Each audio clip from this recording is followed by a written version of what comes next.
Okay, cool. So Sam was our last speaker. So I think we'll go ahead and move on here to the panel. So we have our other speakers who were hanging on the call and listening to the other talks. So we'll go ahead and move over to a discussion amongst all of them. And I had a few questions that I wrote out as we went. We also have the discussion open on the Facebook Live video as well. And I'd also like to open it up for all of you to ask each other questions as well. I know many of you have thought about these types of things a lot, and I'm sure you may have questions for your fellow panelists. So we'll have that be open as well. So we've got about, let's see here, we've got about 17 or so minutes. We got a little bit of time here. So let's go ahead and get started. So the first question that I had, let's see here. Let's see, Al, so you talked a little bit about whole life integration. And I know in the tech industry, it's rather demanding. People often talk about work-life balance. How would you look at whole life integration relative to work-life balance? I don't like work-life balance for two reasons. One is work is a part of life. And the suggestion that work and life are different is an anomaly. So I dismiss it for that reason. The second is, though, you'll never achieve balance. It will not be there. So you're constantly seeking for how do we pull these together in a way that is meaningful over the long term. There may be a burst where you're working far too much and you need to recalibrate, but you also have to get through that period. So you don't say I have to have balance at every moment, but you try and think about how I bring all of these pieces of life together under service to God. So I find that the whole life integration is a different way of thinking about it than work-life balance. And I never use work-life balance. Yeah, I like the tie into recalibration, which I think kind of goes to Sam's presentation as well. You know, how we think about how we sort of recalibrate our model of living in light of the data that we experience.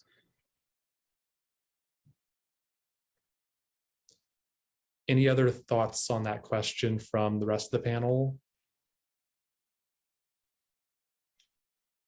I've had this, I fully agree with what Al said. I heard a pastor years ago, a friend of mine, say to me, I'm still not, I still haven't decided if I fully agree with this, but he said, balance isn't biblical, seasons are. Mm-hmm. And I wrestle with that because the reason I wrestle with that is I wondered what it would have looked like before the fall.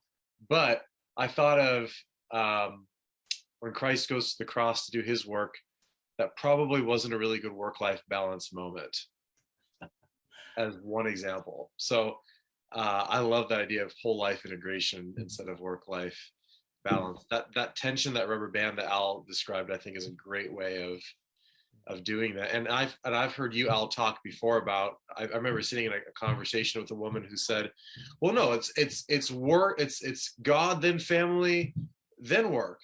And I'm pretty sure what you said, you just said, no, it's God. Like God is first, period.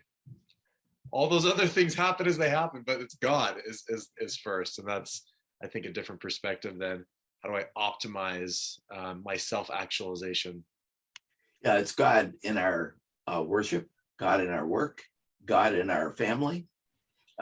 The founder of McDonald's made this famous statement. He said, I have this priority. It's God, family, and work in that order. And then I walk in the office and I switch the order. But the fact is that, no, it's God, period. And when we pit these against each other, we're creating a problem. Just one thought to add to that. I think all that's to say, there's still a wisdom that we can take to have a proper balance on different buckets in our lives. And for me, the season that I'm in is I'm trying to think of it as an energy management, not the time management. So as long as with the clear priorities in my head and with everything being the God and worship, I can be intentional of where I get the energy, where my energy goes, and just be intentional with about that. I think that's something that I'm trying to practice more. Yeah, the commandment actually says it. Remember the Sabbath by keeping it holy. 6 days you shall work. So there's a suggestion there that there is a rhythm of work and rest. And that's certainly something we should be looking for. Mhm. I would agree that rhythms are really important, and also protecting margins. I think that one of the areas where we tend to fail is we think we're capable of more than we're capable of. And so we'll burn the candle on both ends. And then when we've done that, we've depleted ourself and our soul to the point that we're no longer pleasant people to be around. And so, we can't lead well in that situation. We can't be a good teammate in that situation. We're not going to be a good husband or a good dad in that situation.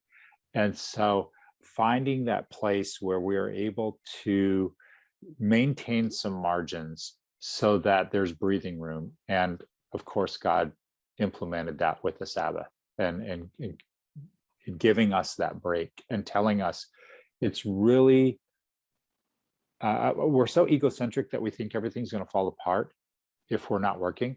And God is basically saying to us, stop and trust me, at least for one day, and believe that the world does not depend on you, and let me maintain sovereignty over the situations of your life and your business and your work and your family, and rest. I'm giving you this rest. I'm telling you to take this rest. And so trust him with that. Could I add one other thing briefly? Sen, you did a brilliant job of talking about models reflecting this. And I think there's a model, the model of a supply chain we learned during the pandemic was far too brittle. There was no margin in it. And as a result, we had all sorts of supply chain problems. And there's a need for margin in our supply chains, just like there's a need for margin in our lives. So we can maybe learn from modeling even in that case. Yeah, on that note, I specifically focus on our individual model, our heart and our soul. But I think what you're talking about is more of a community level and cultural level, like what kind of operating system we're working on. And we need to be in tune and mindful of that. Yeah, that's awesome. Great discussion on that one. Yeah, so next question. This came off the Facebook Live. So this is maybe a little bit more directed to Al, but I think the broader group may have some thoughts on this as well. So Al, you kind of gave 7 different areas, and then you kind of delineated them a little bit more crisply in terms of intrinsic areas of our faith and work, utilitarian and transformational areas. So it kind of gave a little bit more of a simplistic categorization there. Which of those areas do you tend to see people struggle with more or less, and why? Obviously, as you mentioned, they all have to be held in tension, are all important individually, but where do you see people struggle the most? From most of the people that I talk with, they downplay the first one. And so they think of their role in work as the instrumental value that work brings, the platform for work, the money that comes from work. Or maybe some are willing to go into, yeah, I had to learn that lesson, and work is the way that I learned it. And so it was a part of my character development. But I don't hear enough people talking about the specific meaning to others and to God, and why God has called me to be a part of this particular work. And so I put a little more emphasis there, not because it's more important, but because I think it's one that is devalued too much in the Christian community. Yeah, that's very helpful. Yeah, I definitely encountered that myself from my own personal experience. I know I can definitely point to a lot of character development moments and utilitarian moments, but yeah, I think the intrinsic piece, I think, is a really useful point to bring up. That's very helpful to think more about. A specific example of, when Service Master hired janitors, they would bring doctors and nurses in to talk to them and say, you're not just cleaning the floor, you're helping the patient get well. Here's the connection between what you're doing and the end result at this hospital. And that transformed the way they thought about their work. And when you don't have a boss that's helpful in that way, I think it's really a good idea to do that yourself. Ask, what is the meaning and purpose of this work? not the task, but the end result. And so I just think it's undervalued and needs to be emphasized. Yeah, that's super helpful. Thanks for that anecdote.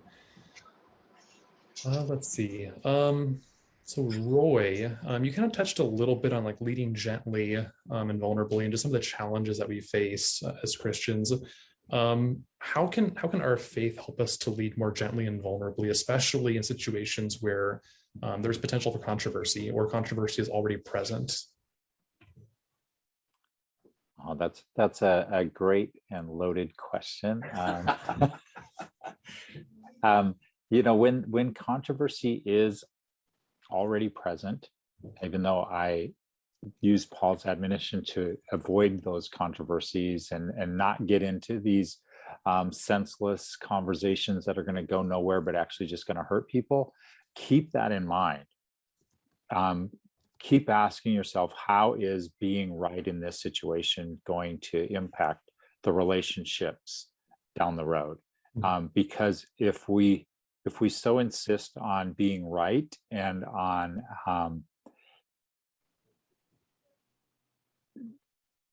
expressing ourselves in a way that is going to be hurtful, damaging to the team, the value loss may be greater than the value gain of getting something right. And now I don't mean that, certainly there are certain technical things where you just got to get it right. You've got to land the plane correctly. You've got to engineer this specifically and correctly. But when we're talking about these interpersonal dynamics, I think leading gently is very important. And yet you still are called to lead and to engage the situations. And I think Jesus is our best example. A lot of people will comment about, well, Jesus never said anything about this. Jesus never said anything about that. Perhaps that was intentional. Perhaps he avoided those conversations because he just realized they were going to go nowhere and they were going to do no one any good. And sometimes just steering clear of saying things about this or that is a good way to model Jesus. Roy, that makes me think too of a common mistake that we often borrow from the culture, and sometimes in unhelpful ways, that the bring your whole self, be fully authentic, transparent, can kind of say, well, I've heard I'm just gonna be authentic. It's like, well, maybe consider that your whole authentic self includes a sin nature. And so I love that point about not just being right, bring the whole redeemed, working to bring the whole redeemed self versus just, this is my hobby horse. I think that's meaningful. I wanted to ask a question of the panel, if I could. Something I was deeply encouraged by in all the talks today that I don't always see in every conversation in faith and work is that I think even the way we talk about it, faith and work, it's as if there's faith, there's work, we got to integrate them. And when I read scripture, I tend to see more, it's like there's faith and then work. It's like faith comes first. And so I'm often concerned that we can get beyond the centrality of Christ in how the good news, the gospel, filters into, influences, informs, integrates, whatever language we want to use, shapes our model for faith and work. And I was encouraged because I heard it in all of your talks today. But the thing I get concerned about sometimes is we just move beyond and say, well, how do I integrate faith and work? It becomes like an ethical conversation from the standpoint of just let me figure out what it looks like to be a good person in the workplace. So I'm curious for any of your thoughts around that, and how do we continue to get into the implications, which is what many of these our talks are about, while still maintaining the centrality of the good news. Otherwise, I don't know how this conversation might be different from any other faith or worldview that has a at least something others oriented in it. And so I'm curious all your thoughts on the impact our centrality of the good news into this ongoing conversation that we're a part of today. Maybe I'll start with a thought. I really feel like when Jesus said, "Let your light shine before men," I don't have to tell someone, "Hey, this is light." I don't have to go, "Hey, this is light right here." No, they go, "There's this is light. This is good." And then it draws people in to go, where does all that light come from, Daniel? Like, tell me about that light. And I really didn't believe that in the beginning, so I'll give you an honest sort of perspective. I said, that's way too easy, way too kind of, not overt. And I don't know that that's really going to work. But what I found is, as I practiced just following Christ at work and following my faith at work, that people were drawn into it, and they said, "Hey, there's something different about you." Or I'll give you a primary example. I was always given at one of my companies one of the most challenging territories in terms of technology sales and quotas. And I had my partners actually saying in their boardrooms, God really must be with him, because he never has a bad year and encounters a challenge, and he's given the most historically hard territories that no one's produced for in a decade, right? And it just became an example. So I'd say that is one piece. Is I'm not shy about it. I don't hide it, but I'm also not, I'm not going to hit you over the head with it either.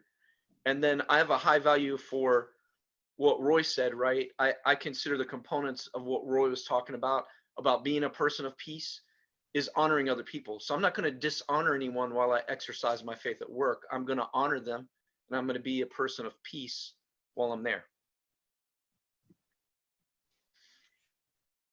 I think it is a reminder, Dan, that we need to be anchored ourselves in our faith, because it is true that we can think about these things to the point where we kind of got a technique down. And yet, what Marshall was saying about being guided by the Spirit every single day, some deep rootedness will allow God to shine through this work, because the scripture is filled with examples of those who were very successful and then failed.